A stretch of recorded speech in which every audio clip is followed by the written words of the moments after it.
Okay. Good morning, everyone. I'm Bill Asaley, United States Attorney, Central District, California. This morning, we are announcing that we have filed federal criminal complaints against 2 defendants who engaged in violence during the recent civil unrest in downtown Los Angeles and in Paramount. The last few days, we have seen vicious attacks on our agents and our properties here in the federal government. The escalation of violence by these rioters poses a serious threat to our agents and the safety of the public. Throwing rocks, explosives, assaulting agents, and committing other acts of violence are extremely dangerous and will not be tolerated. The President had no choice but to call in the National Guard to protect our assets and our personnel. Our agents and our law enforcement were overwhelmed, and we are grateful for the help of the National Guard that we've received. The defendants charged in the complaints are accused of throwing Molotov cocktails at police officers and sheriff deputies who were called in to restore order after 2 demonstrations against federal immigration enforcement turned violent. As alleged in the complaints, these defendants, one in Paramount, the other in downtown Los Angeles, threw Molotov cocktails at police officers. Last Saturday, one defendant, Emiliano Galvez, hid behind a fence and threw the destructive device at a sheriff's deputy, then ran away. Deputies gave chase and arrested him. That's the video you actually see playing right there. The following day, a police officer apprehended the other defendant, Raki Quigui, after spotting him with a Molotov cocktail in his hand. Officers witnessed him throw the device in the air and then arrested him with a lighter in his right hand. I commend our prosecutors and our law enforcement partners for swiftly taking action against these individuals. Our community must be kept safe for peaceful protests and against thugs and criminals looking to start trouble. We expect more charges to be filed in the coming days and weeks. If you took part in these riots and were looking to cause trouble, we will come looking for you. These defendants are charged with possession of an unregistered explosive device in violation of 26 United States Code Section 5861D. Possessing a Molotov cocktail or another destructive device is punishable by up to 10 years in federal prison. They are presumed innocent until proven guilty. I now introduce the Los Angeles Special Agent in charge of the ATF office here, Mr. Kenneth Cooper.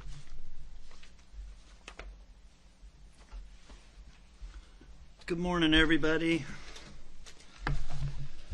I want to stand here and represent ATF and the public and announcing to the public that ATF's firmly committed to our whole of government approach to providing public safety, especially with what's going on here in Los Angeles. I want to make it very clear that we are not putting our state and local partners with LA County Sheriff's Office, our Sheriff's Department, or LAPD. We are not pulling them into Title VIII investigations. We understand their restrictions with state law. So this is us coming together when violent acts are committed against the citizens of Los Angeles. And in cases like this, the facts of the case are fairly simple. If you guys see the defendant here, Mr. Galvez, this was during the Paramount riots where Border Patrol was utilizing gas because they were having rocks and fireworks thrown at them and they were being assaulted. LA County Sheriff's Department responded to assist. This individual was identified even by open source media, preparing to assault them with a destructive device. And as you could see, by the grace of God, when he deployed that in a fireball, it luckily did not hit one of the deputies, as it clearly would have caused substantial physical injury or death. ATF's firmly committed. These are the most aggressive criminal acts, and we will aggressively work with our state and local and federal partners to investigate the use of destructive device, arson or explosives, or firearms to assault our public citizens and our public safety first responders. guess I didn't even highlight our partnership too. The second case with LAPD, both incidents, ATF was able to work with each of these police departments to get an arrest on individuals that were attempting to harm the police officers with destructive devices.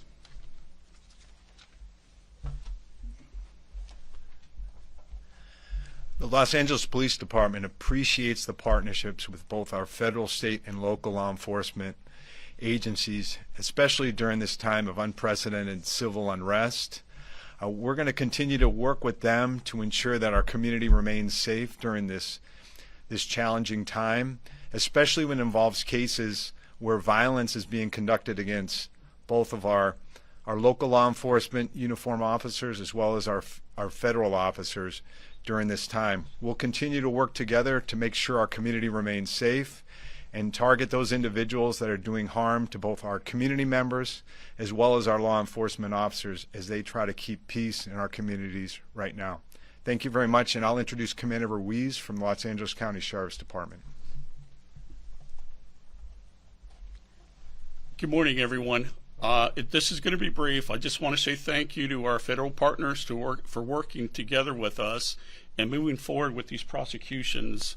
On behalf of the Los Angeles County Sheriff's Department and all of the local law enforcement agencies in LA County, thank you. If there's any questions, we could take a couple right now. Yes. How many people have been federally charged so far tied to the protest, and what's the importance of charging federally versus local? We'll get you those hard numbers later. I know there's at least 9 people charged over the weekend. We've had more people charged this week for throwing rocks at officers. These 2 cases for throwing Molotov cocktails.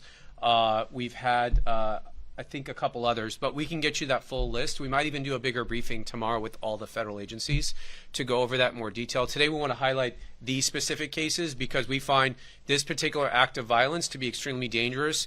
As you saw in Colorado, these Molotov cocktails have the ability to seriously harm or kill a person and a police officer that they were thrown at. So we want to highlight these 2 cases today, and we'll get you more numbers. The importance of charging people federally is for people to know that there's serious consequences for their behavior, for their conduct. You have the right to peacefully protest. No one's going to stop you.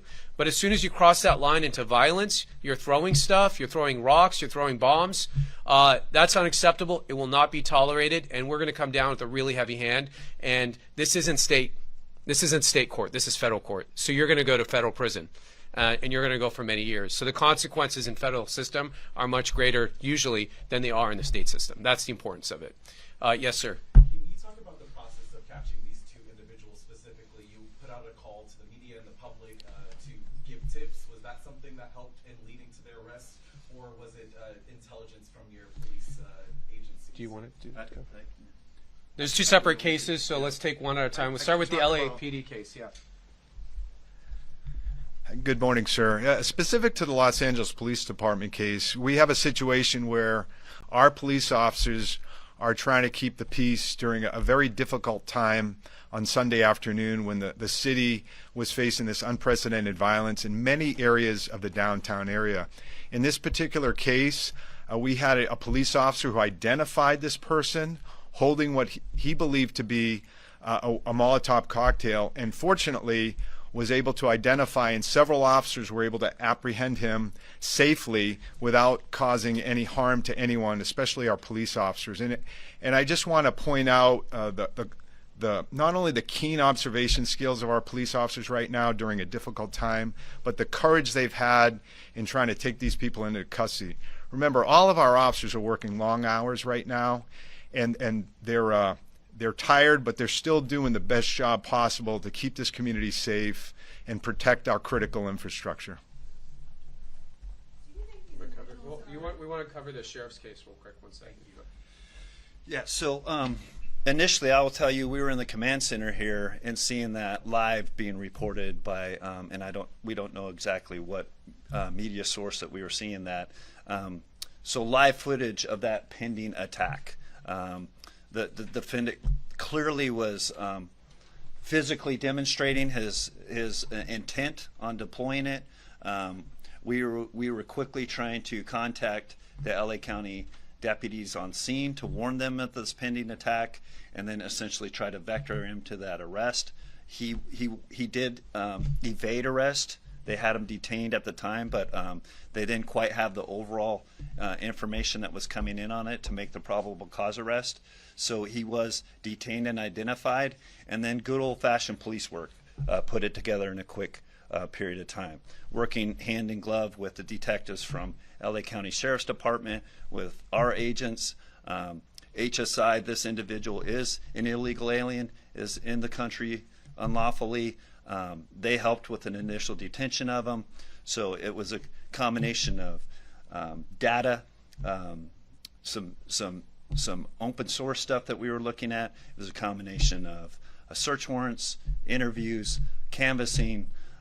We were able to deploy our canine dog to that scene and recover remnants of that device, including wick, pieces of the wick, the bottle, and we were taking soil samples. That obviously will go to our lab to make the determination of the flammable liquid that was used in that. So does that kind of answer your question of how this was essentially a very complex investigation that we were able to put together in a short period of time because of the partnership between all federal agencies and our state and local partners?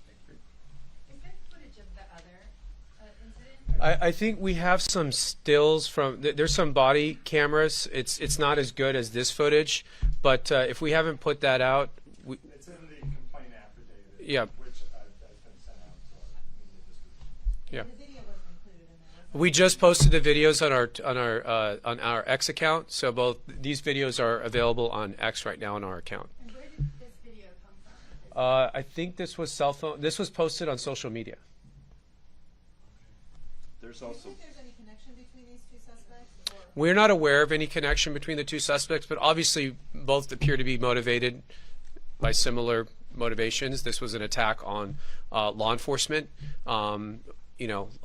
Presumably they're motivated by our immigration enforcement efforts and wanting to make a statement, which you can make a statement, but you can't throw bombs or Molotov cocktails. That's not acceptable. So do you think there's any other people that were associated with these two that you're still looking for? we are, let me just be clear. This is just the two cases we have been able to charge now. We are looking at hundreds of people. We have video, we have FBI collecting video, we are collecting body cam, we're collecting social media, we're collecting everything. And we're going to take our time, we're going to identify people. They think the mask is saving them, it's not saving them. We're going to identify them and we will bring charges. We will bring charges for attacks on local law enforcement. We have a federal statute for that. In a time of civil unrest, we can charge them with a federal statute. We can bring arson charges, explosive device charges. We can bring Hobbs Act robbery charges for the looters. We're coming after all these people. So let's be clear. This is the beginning, not the end. Other questions? I'm not sure if I have that information on hand. I think, was he the visa overstay? he was a visa overstay. Yeah, We- 2014 timeframe, 24-15. Has he been in trouble before here? Do we know? I don't have his criminal history in front of me, and I'm not sure that, I don't know that I have that right now, but And what's the legal status of the other gentleman? I believe he's here lawfully. U.S. citizen. Yeah, he's a U.S. citizen. Anything else? Are you working with LA City Attorney Nathan Hockman on any of this? Because I know The he's district also attorney? trying to Yeah. go after these.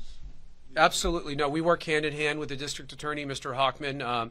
To be honest with you, we have a very good relationship with our law enforcement partners, LAPD, the sheriffs. They both provided assistance to our agents on Friday and Saturday. I know it took them some time to be able to get the appropriate resources to handle the unprecedented and unexpected crowds. So we have a good relationship with him, the district attorney's office. They're going to bring their charges. You've got people failing to disperse and some of the lower level stuff. But the more serious stuff, the robberies, the arson, the Molotov cocktails, the assaults, we want to bring those federally because I think our partners understand that there's greater consequences for them in the federal court system than there is in the state court system. Yes. Sorry, George with Reuters. I just wanted to ask, based on, you just made a comment about unprecedented times with the information you've gathered, do you feel, what makes this unprecedented in terms of, entering the sixth now the 6th day of protests Yeah. and demonstrators. Yeah, well, these organized and orchestrated, and it appears to be, we're looking into it, well-funded agitators are coming into town, and they are resisting federal law enforcement operations. Some people apparently have the notion that California really is a sanctuary from federal immigration laws. Let me assure you, there is no sanctuary. Federal laws are applicable here, and they will be enforced, and nothing they have done to date has impacted our ability to carry on our immigration enforcement efforts, and they are continuing as we speak. Two more questions? Yes, ma'am. Tom Holman said that the initial raid that happened at Ambiance Apparel was about a money laundering investigation. Can you speak to that at all? I can't speak about the details of the investigation because it is ongoing. That is one of the charges I think that was mentioned that we're looking at, but there are several charges, and that was done under a search warrant. That search that was done there was authorized by a federal court judge based on probable cause of evidence of a crime, and that's what the agents were doing there at that time. Last question. If not, we're good. I want to just say, I want to really thank our partners. I want to thank the ATF. The ATF really has a special skill set. This is what they do. They do explosives, they do bombs, they do firearm investigations, and we really thank them for their expertise in helping us file these cases very quickly. And I want to thank our partners at the LA County Sheriff's Office and the LAPD. And like I said, we just posted the videos on our X account, so you can pull them there. Thank you guys very much. All right.